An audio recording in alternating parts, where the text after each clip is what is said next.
Ready? Start. You have rightly stated that the principle of this bill has been unanimously accepted by the House and most of relevant points have been made out and that no time of the House should be taken by repeating the same points again and again. One of the points on which I want to lay a stress and which is being disputed again and again by the Treasury benches is the question of cottage industries.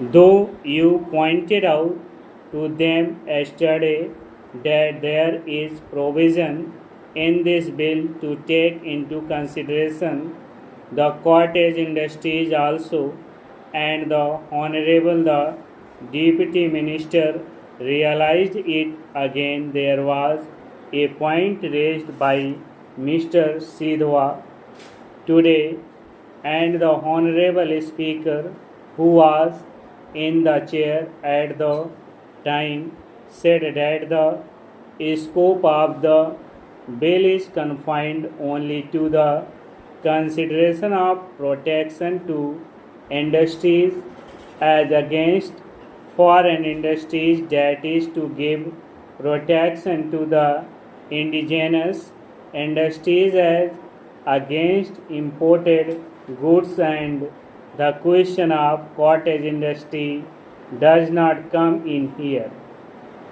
The Honorable Deputy Minister denoted this. Unless protection is given to indigenous industries, we shall not be able to develop industrially. I wholeheartedly support this proposition. I am not against it.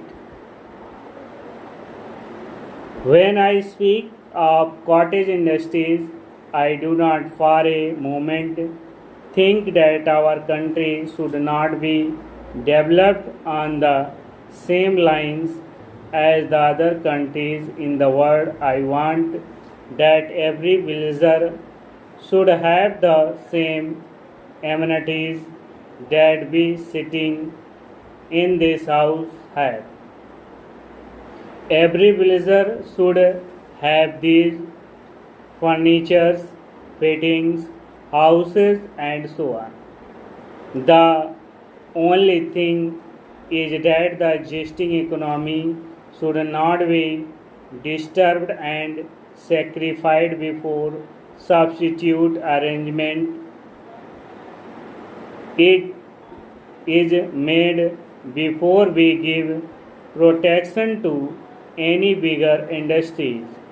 The first thing we should consider is that the materials which are at present being produced in our villages to meet the requirements of our villages and on which the economic life of the villagers rests are properly safeguarded.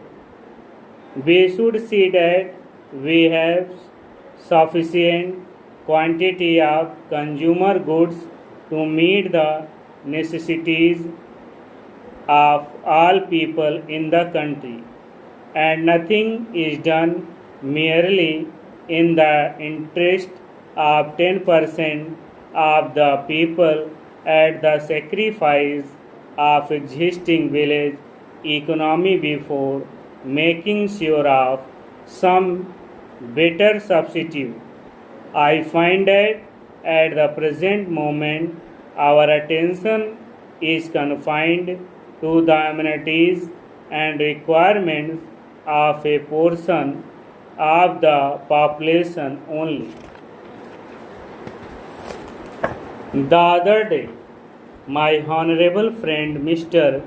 Krishnamachari, whom I regard as a great economist and who knows finance, etc., and looks to the interest of the country and gives very good advice, said that we do not want to go to the medieval age and the luxury of study is the necessity to today, and that few articles which we import today from many foreign countries and the few industries which we are starting for recreation and amenities of the people should not be grudged. I agree with him. I do not grudge them. But looking to the condition as it is today and the circumstances under which we are placed and over which we have no control, if we want to develop our country on the same basis as other countries have done industrially and otherwise, we do not have at our command all the necessary materials and we simply cannot do it with the speed we want.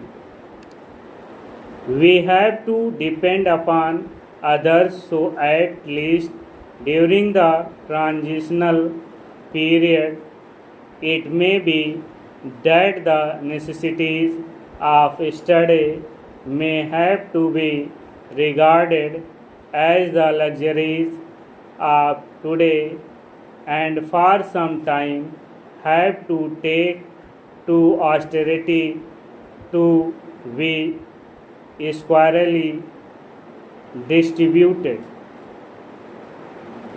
I welcomed this bill most heartily when I went through it, but when the deputy minister was speaking, he probably overlooked or gave scant attention to one point.